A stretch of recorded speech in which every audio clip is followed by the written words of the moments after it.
اس کے بارے ایک بس کلیہ دیر پہ رکھ لیں، ایک کہ وہ جو میزان کا عمل ہوگا نا، کیا میزان کا عمل ہوگا، مثال کے طور پہ آپ کے پاس نیکیاں ہیں 50,000، کتنی نیکیاں ہیں 50,000، میں ایک مثال دے رہا ہوں، فگر بتا رہا ہوں، 50,000 نیکیاں ہیں آپ کے پاس۔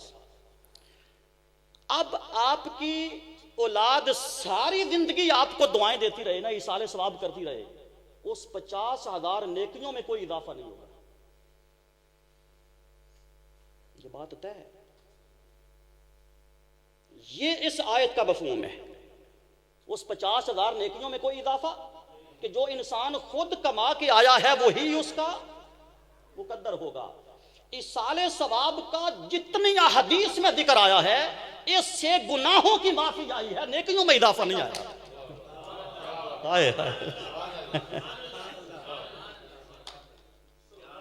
نیکیوں میں اضافہ نہیں آیا، گناہوں کی معافی آئی ہے۔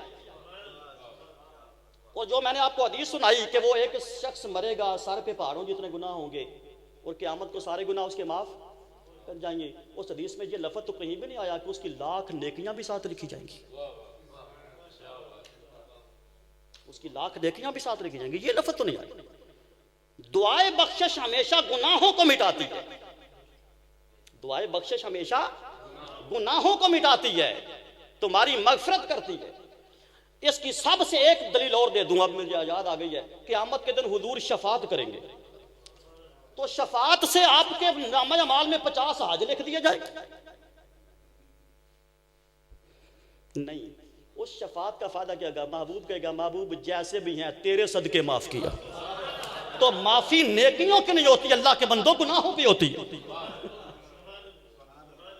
معافی نیکیوں پہ نہیں ہوتی، وہ گناہوں پہ ہوتی ہے۔ میرا خیال اس پر مزید بات کی گنجائش نہیں رہے گی۔ ایک بات ضروری سن لیں، ہمارا درس قرآن کتنا عرصہ ہو گیا اس کو؟